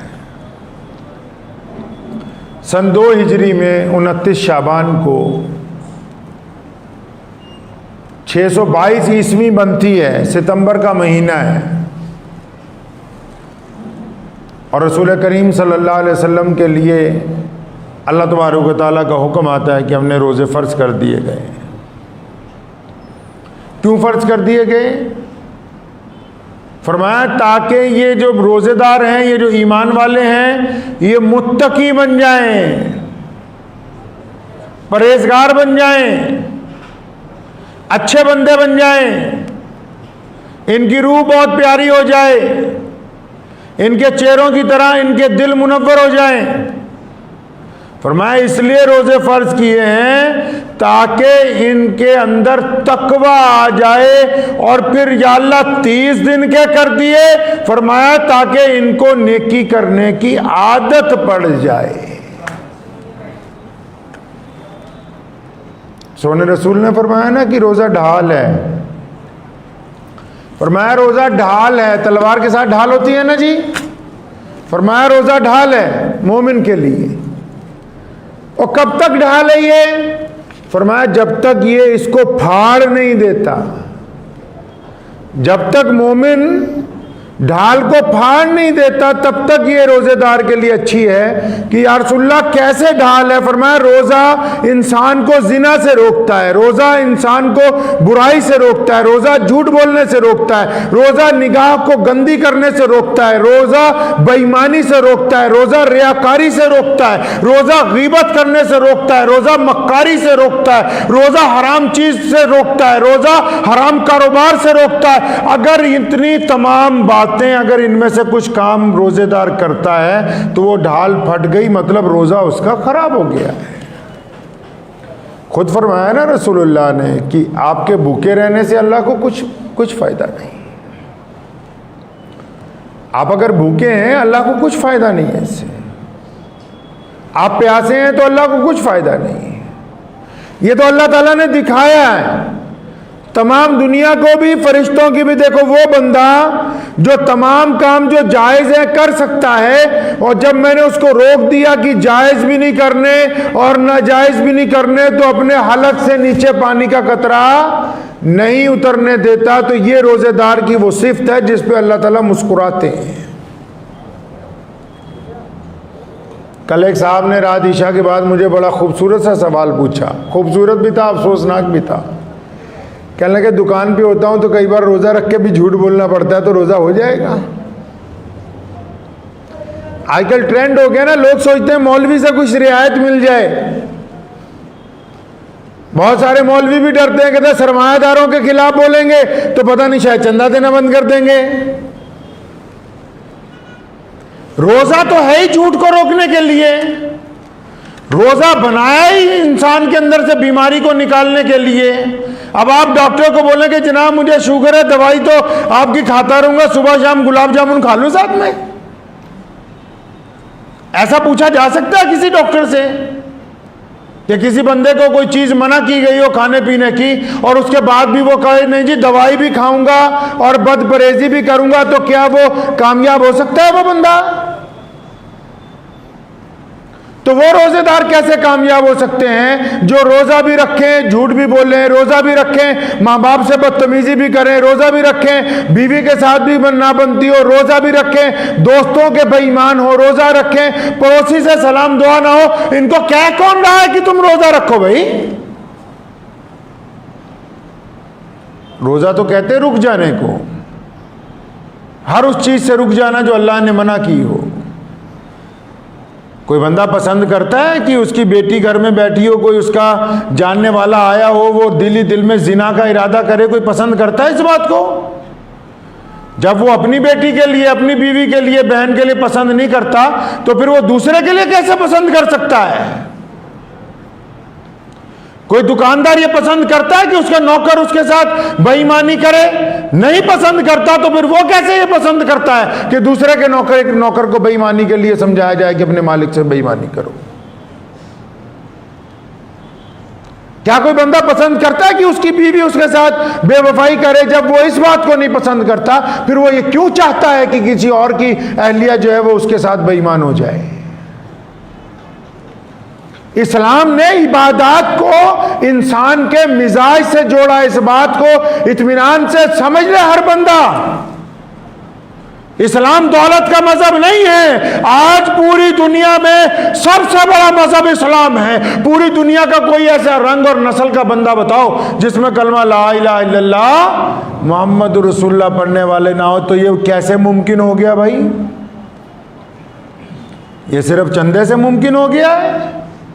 صرف لڑائیوں سے ممکن ہو گیا؟ پاور سے ممکن ہو گیا؟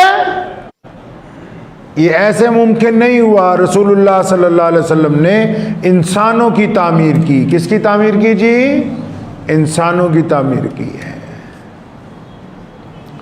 روزہ ایک انقلابی عبادت ہے۔ ادھر روزہ رکھا، مزاج میں انقلاب برپا ہو جاتا ہے کہ آج میں نے سارا دن بھوکا رہنا ہے، آج میں کسی سے ناراض نہیں ہو سکتا ہوں، آج میں کسی سے ٹھگی نہیں مار سکتا ہوں، آج میں کسی سے زیادتی نہیں کر سکتا ہوں، آج مجھے ہر ایک بندے سے نرمی سے پیش آنا ہے۔ روزہ رکھنے کے بعد آنکھیں جھک جاتی ہیں، روزہ رکھنے کے بعد زبان میں مٹھاس پیدا ہو جاتی ہے، اسی کا نام تو روزہ ہے۔ روزہ دار جب مسجد میں آتا ہے اور اس کا گناہ ایسے جھڑ رہے ہوتے ہیں جیسے سوکھے پتوں کو آگ لگا دی گئی ہو، اور اللہ تعالیٰ اس عبادت پہ اپنے بندے پہ فخر کرتے ہیں۔ عبادتوں میں اگر کوئی عبادت ہے جس پہ اللہ بندے پر فخر کرتے ہو، جس پر یہ کہتے ہو کہ دیکھو میرے اس بندے کو، یہ صبح سے شام تک رکا ہوا ہے تمام برائیوں سے، بھوک سے، پیاس سے، اپنی بیوی سے رکا ہوا ہے، تو اللہ تعالیٰ فخر کرتے ہیں اس بندے کے اوپر۔ تمام عبادتوں میں روزہ ایک ایسی عبادت ہے صرف۔ اور سونے رسول حضرت محمد رسول اللہ صلی اللہ علیہ وسلم نے ہمیں سکھایا ہے کہ روزہ ہمیں پورے سال کے لیے تیار کرتا ہے۔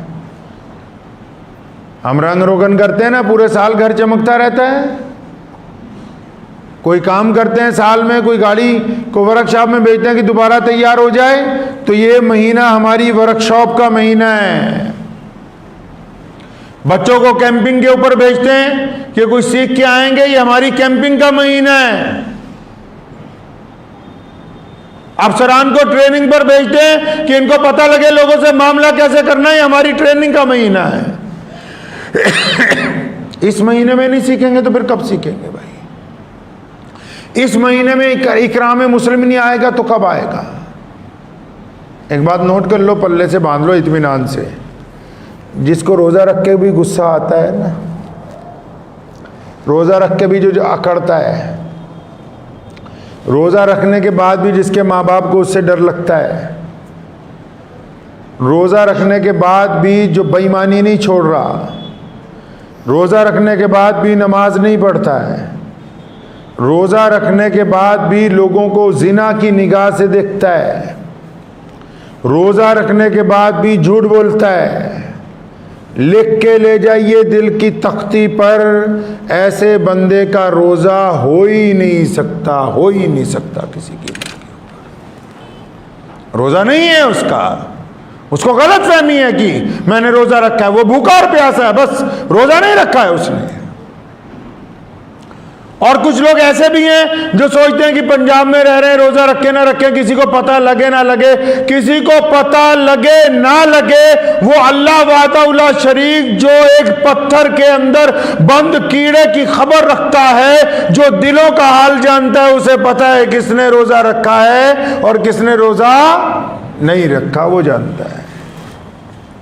کس کو دھوکہ دینا چاہتا ہے بندہ؟ کس کو دھوکہ دینا چاہتا ہے؟ اللہ کو دھوکہ دینا چاہتا ہے یا اپنے آپ کو دھوکہ دے رہا ہے؟ جو لوگ ریاکاریاں، بدگمانیاں اور بےایمانیاں کر رہے ہیں، وہ کس کو دھوکہ دے رہے ہیں؟ وہ رشتہ داروں کو دھوکہ نہیں دے رہے، وہ کاروبار میں سامنے والے کو دھوکہ نہیں دے رہے، وہ اللہ تبارک و تعالیٰ کو دھوکہ نہیں دے رہے، وہ اپنے آپ کو دھوکہ دے رہے ہیں، خود دھوکے میں ہیں، کیونکہ یہ دھوکہ ایک دن ان کی طرف لوٹ کر آنے والا ہے، یہ کہیں نہیں جائے گا ان کو چھوڑ کے، یہ جائے گا نہیں کہیں چھوڑ کے۔ روزہ بھی رکھا ہو تو مزہ تب ہے کہ روزے دار کے مزاج میں نرمی آ گئی، روزہ رکھا ہو مزہ تب ہے کہ رات کو اٹھ کے اللہ تعالیٰ کے حضور عبادت کرتا ہو کہ یا اللہ جو خطائیں، جو لغزشیں مجھ سے ہو گئی وہ معاف کر دیں۔ روزہ رکھا ہو تو جن سے ناراضگیاں ہوں کم از کم ان کو فون کر کے بولے کہ رمضان کا مہینہ ہے، میرا دل آپ کے لیے صاف ہے، آپ بھی اللہ کے لیے مجھے معاف کر دیں۔ روزہ رکھا ہو تو ٹوٹے ہوئے رشتوں کو جوڑ دے، روزہ رکھا ہو تو پڑوسی کے ساتھ گلے مل لے، روزہ رکھا ہوا ہو تو غریب جو آ جائے دروازے تک اس کو خالی نہ لوٹائے،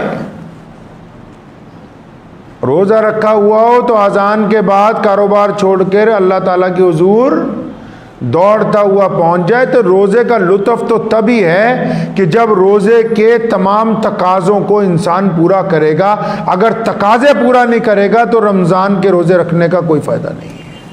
بہت سارے لوگ تراویح نہیں پڑھتے ہیں، جمعے میں دیکھیے ہزاروں لوگ، اور تراویح پڑھنی ہو تو، اور بہت سارے لوگ چاہتے ہیں 6 دن میں ہو جائے، کچھ چاہتے ہیں 3 دن میں معاملہ نپٹ جائے۔ تو آپ کس کو دھوکہ دینا چاہتے ہیں؟ میں پوچھتا ہوں کئی لوگوں کو، بھئی کس کو گمراہ کرنا چاہتے ہو، کس کو بیوقوف بنانا چاہتے ہو کہ بھئی ہمارا کام 2-4 دن کے اندر چل جائے؟ زندگی تمام عمر کی چاہیے، عزت تمام عمر کے لیے چاہیے، صحت تمام عمر کے لیے چاہیے، اور قرآن صرف 6 دن سننے کے لیے کوئی حافظ چاہیے؟ بندہ اللہ تعالیٰ سے وفاداری کا اظہار کرتا ہے جب روزہ رکھتا ہے، وہ روزہ رکھتے ہوئے نیت کرتا ہے صبح کو کہ میں نے روزہ رکھا کس کے لیے؟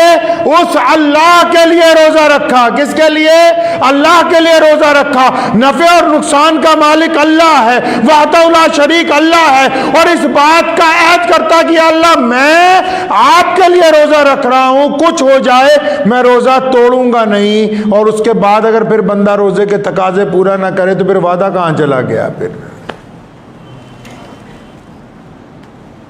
میں مانتا ہوں کہ اگر تسبیح زیادہ کی جائے ثواب زیادہ ملے گا، روزہ رکھا جائے تو ثواب ملے گا، نماز پڑھی جائے تو ثواب ملے گا، قرآن پڑھا جائے تو ثواب ملے گا، لیکن میرے رسول صلی اللہ علیہ وسلم نے فرمایا انما الاعمال بالنیات، او کما قال النبی صلی اللہ علیہ وسلم، فرمایا کہ عمل کا دار و مدار نیت پر ہے۔ اگر تو نیت ہو گئی ہے پاک کہ اب اندر برائی کسی کے لیے نہیں ہے، تب تو پھر ساری عبادتیں قبول ہیں، ساری ریاضتیں قبول ہیں، تھوڑی ہوں یا زیادہ ہوں۔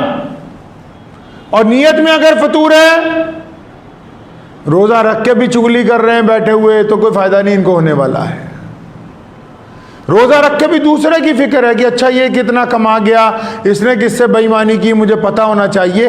ارے ہم خود اپنا عمل دیکھنے کے لیے تیار نہیں۔ اگر اپنی کتاب کھول لیں رات کو بستر پر لیٹ کے تو ہماری آنکھیں شرم سے جھک جائیں گی، ہم دوسروں کے اوپر تنقید کرنے والوں میں شامل نہیں ہوں گے۔ ہمیں یہ حق شریعت نے نہیں دیا ہے۔ روزہ یہی تو سکھا رہا ہے۔ اور 30 دن لگاتار روزے کیوں رکھائے؟ پہلا روزہ، دوسرا، تیسرا، چوتھا، پانچواں، 30 دن روزے کیوں رکھائے؟ رسول اللہ چاہتے ہیں کہ یہ میری جو امت ہے، رسول اللہ چاہتے ہیں کہ یہ جو عبد الرحمن ہے، یہ جو محمد شفیع ہے، یہ جو محمد جنید ہے، یہ ان کو عادت پڑ جائے میرے دین کے مطابق چلنے کی، ان کو عادت پڑ جائے میٹھا بولنے کی، ان کو عادت پڑ جائے غریب کو اٹھانے کی، ان کو عادت پڑ جائے مسکین سے محبت سے پیش آنے کی، ان کو عادت پڑ جائے مسجد تک آنے کی، ان کو عادت پڑ جائے قرآن کی زیارت کی، ان کو عادت پڑ جائے ماں باپ کی اطاعت کی، ان کو عادت پڑ جائے لوگوں کے ساتھ صلہ رحمی کرنے کی۔ اس لیے 30 روزے لگاتار آپ سے رکھوا رہے ہیں کہ تم اچھے بندے بن جاؤ۔ کئیوں نے تو فارمیلٹی سمجھ رکھی ہے۔ فارمیلٹی میں اسلام میں کچھ نہیں ہے۔ اسلام دنیا کا وہ مذہب ہے جس کو رسول اللہ صلی اللہ علیہ وسلم نے اس طریقے سے آٹومیٹک چلایا ہے کہ جو لوگ اس سسٹم میں آ جائیں گے وہ عزت پائیں گے۔ العزت للہ ورسولہ والمؤمنین، جو اس سسٹم میں داخل ہو جائیں گے وہ عزت پائیں گے، ان کے گھر محفوظ ہوں گے، ان کی عزتیں محفوظ ہوں گی، دنیا داروں کے سامنے کہلائیں گے کہ یہ مسلمان ہیں۔ لوگ کہتے ہیں جاؤ کسی غیر مسلم سے پوچھو، وہ کہے اچھا تو مسلمان ہے یار، تو جھوٹ نہیں بول سکتا ہے۔ آپ جھوٹ بول کے دیکھیں، سامنے والا کوئی ہندو بھائی ہو، سکھ بھائی ہو، عیسائی بھائی ہو، دلت بھائی ہو، آپ ذرا بے ایمانی کر کے دیکھو، وہ آج 2021 میں آپ کو یہ کہتا ہے کہ شفیع بھائی یار تو مسلمان ہے۔ مسلمان تو جھوٹ نہیں بول سکتے نا۔ جو دین کے اندر رسول اللہ صلی اللہ علیہ وسلم نے اس کو ایسا بنایا ہے کہ دولت مند اس میں عزت نہیں پا سکتے۔ رسول اللہ نے اس دین کو ایسا بنایا ہے کہ کوئی بڑی برادری والا اس میں عزت نہیں پا سکتا ہے۔ رسول اللہ نے اس کو ایسا بنایا ہے کہ جو اس دین میں داخل ہوگا، جو دین میں تقوی اختیار کرے گا، جو دین کو اپنے مزاج میں لائے گا، جو دین کو اپنی آنکھوں میں لائے گا، جو دین کو اپنی زبان میں لائے گا، جو دین کو اپنے چہرے میں لائے گا، وہ آٹومیٹک اس دین کے اندر عزت دار ہو جائے گا۔ اب چاہے اس کی برادری کوئی بھی ہو، لوگ اس کو عزت کی نگاہ کے ساتھ دیکھنے لگ پڑیں گے۔ سیدنا بلال کون ہے؟ گو رضی اللہ تعالیٰ، غلام ہے نا، حبشی ہے نا، کالے ہیں نا، مکے کے لوگ ان کو اندر داخل نہیں ہونا چاہتے، لیکن آج ہم جیسے کروڑوں مسلمان یہ چاہتے ہیں کہ یا اللہ اگر حشر کے میدان میں سیدنا بلال کے قدموں کی دھول ہمیں مل جائے اور ہم اسی کے نقش قدم پر چلتے ہوئے جنت میں پہنچ جائے تو ہمارے لیے بہت بڑی عزت کی بات ہوگی کہ سیدنا بلال کی وجہ سے ہمیں جنت مل جائے۔ تو عزت کس نے دے دی؟ کیا چودراہٹ نے دے دی؟ کیا سرمایہ داری نے عزت دے دی؟ کیا بادشاہی نے عزت دے دی؟ نہیں، عزت تو محمد رسول اللہ صلی اللہ علیہ وسلم کے دین کے اندر ہے۔ سیدنا بلال نے اس کو اپنے نس نس میں بسا لیا۔ آج دنیا کے بڑے بڑے گھرانے، بڑے بڑے مسلمان سیدنا بلال رضی اللہ تعالیٰ عنہ کا نام لینا اپنے لیے عزت کی بات سمجھتے ہیں۔ ان کا نام لینا ہم اپنے لیے عزت کی بات سمجھتے ہیں۔ جن کو ابو جہل کہتا تھا یہ غلام ہے، جن کو امیہ مارتا تھا، جن کو عتبہ کہتا تھا اس کی ذات برادری بڑی نیچی ہے، جن کو ابو لہب کہتا تھا یہ کالا ہے، آج ان کا نام لینا مسلمانوں کے بڑے سے لے کر چھوٹے لوگ تک، مسلمانوں کے شیخ الحدیثوں سے لے کے حرم کے امام تک، آج بلال رضی اللہ تعالیٰ عنہ کے روضے پہ کھڑا ہو کے سلام پیش کرنا اپنے لیے عزت کی بات سمجھتے ہیں۔ تو پتہ لگا کہ عزت تب ملے گی جب آپ محمد الرسول اللہ صلی اللہ علیہ وسلم کے سسٹم میں۔ اس بات کو سمجھیے اطمینان سے کہ روزہ انقلابی عبادت ہے، یہ ہمارے میں تبدیلی چاہتا ہے۔ روزہ ہم میں تبدیلی چاہتا ہے میرے بھائی۔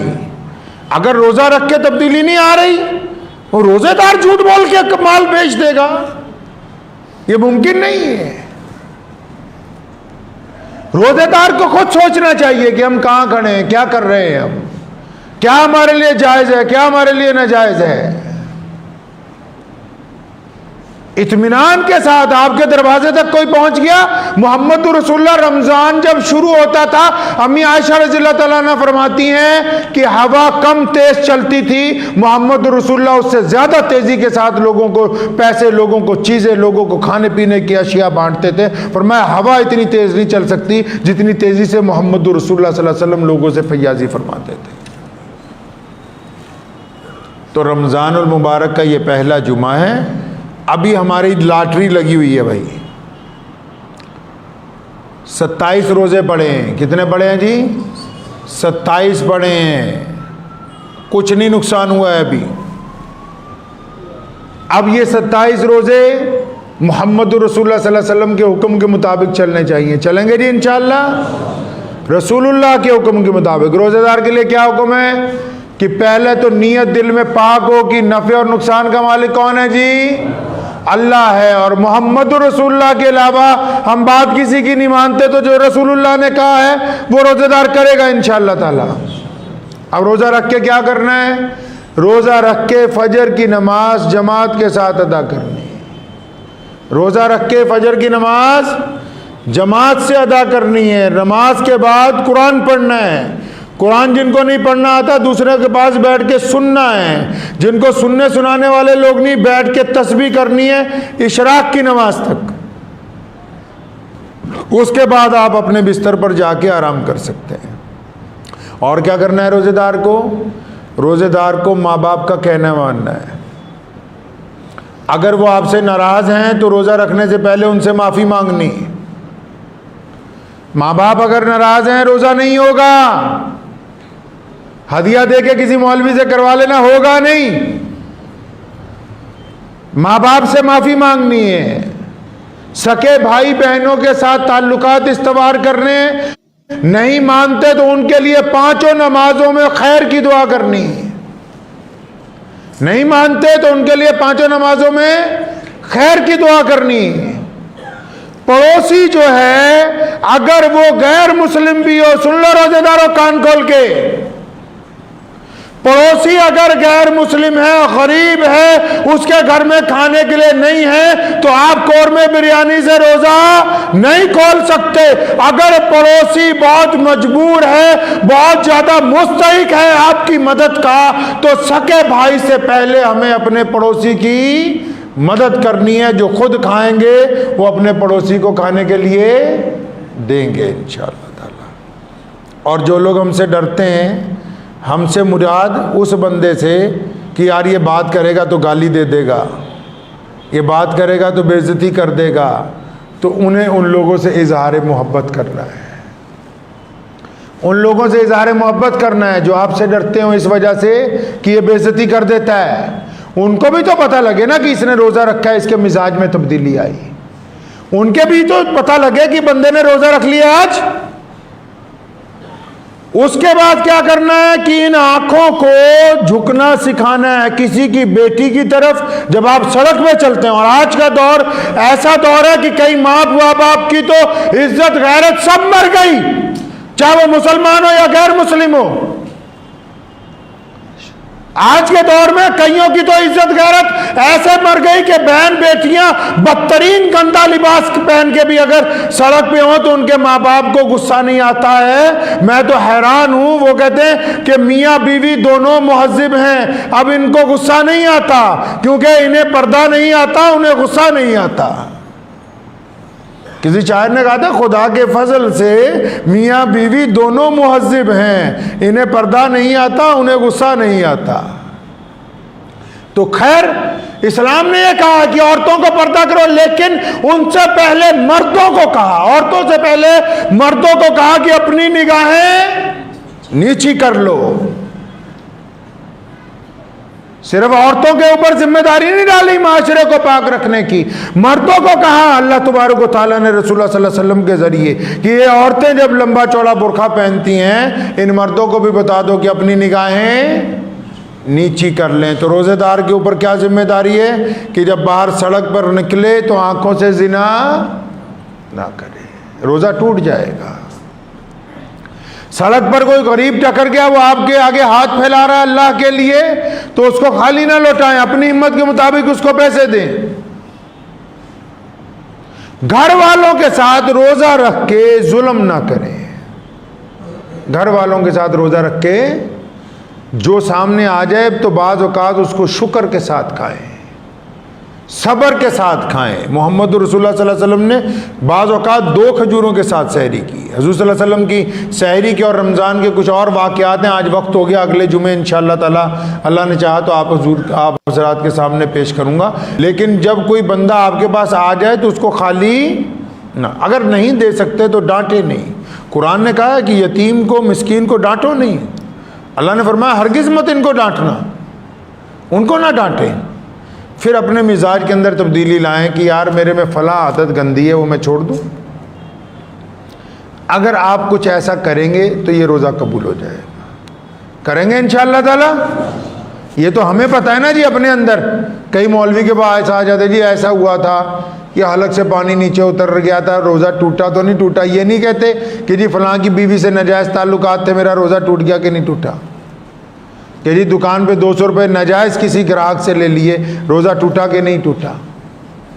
اس جو اللہ نے یہ میٹر لگایا ہر بندے کے دل میں, کہاں یہاں چھاتی میں لگایا ہے. اگر ضمیر زندہ ہے تو آپ خوشی منائیں کہ آپ کلمہ لا الہ الا اللہ محمد الرسول اللہ پڑھنے والے ہیں. اگر ضمیر زندہ ہے, اور اگر یہ مر گیا ہے تو اسے رمضان میں زندہ کر لیں. کسی کو گولیاں کھانے سے طبیعت ٹھیک نہیں نہ ہوتی, ڈاکٹر کے پاس جاتے ہیں نا, وہ بار بار گولیاں دیتا ہے, طبیعت ٹھیک نہیں ہوتی. پھر وہ کہتا ہے کہ ٹیکہ لگا کے دیکھ لو شاید ٹھیک ہو جائے گی, تو ٹیکہ لگانے سے بھی طبیعت ٹھیک نہیں ہوتی. پھر گلوکوز لگا کے آپریشن کرتا ہے. تو یہ وہی مہینہ ہے کہ جن کی طبیعتیں ابھی تک ٹھیک نہیں نہ ہوئی ہیں, 2-4 بڑوں کی باتیں سن کے طبیعتیں ابھی تک ٹھیک نہیں ہوئی نماز پڑھنے کے باوجود, طبیعتیں ابھی تک ٹھیک نہیں ہوئی تسبیحاں کرنے کے باوجود. یہ انقلابی مہینہ ہے, یہ طبیعت ٹھیک کر دے گا 100%. یہ 100% آپ کی طبیعت ٹھیک کر دے گا انشاءاللہ تعالی. اپنی طبیعت کو ٹھیک کریں گے جی انشاءاللہ. اپنی ان عادتوں کو بدلیں جن کی وجہ سے لوگ آپ سے دکھی ہیں. اس عادت کو بدلیں جس کی وجہ سے ماں باپ آپ سے دکھی ہیں. اس عادت کو بدلیں جس کی وجہ سے آپ کی بیوی آپ سے تکلیف محسوس کرتی ہے. اس عادت کو بدلیں جس کی وجہ سے آپ کے پڑوسی آپ سے دکھ محسوس کرتے ہیں. ان عادتوں کو بدلو جس کی وجہ سے لوگ آپ سے دور ہیں. اور اللہ نے کہا کہ اے موسیٰ یہ بندے میرا کنبہ ہیں, اور رسول اللہ نے کہا کہ ان بندوں سے اللہ 70 ماہوں سے زیادہ پیار کرتا ہے. اور اگر کسی بندے کو اللہ کو راضی کرنا ہے تو اللہ کے بندوں کے ساتھ محبت کرنا شروع کر دے تو اللہ آپ سے راضی ہو جائے گا.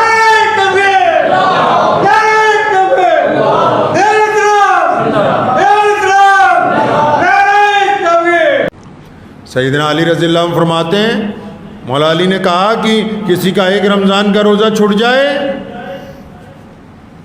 تو پھر اس کے بعد روزے رکھنا شروع کرے رمضان کے بعد, کہ ایک روزہ رمضان میں چھوٹ گیا تھا, پھر ساری زندگی روزے رکھتا رہے.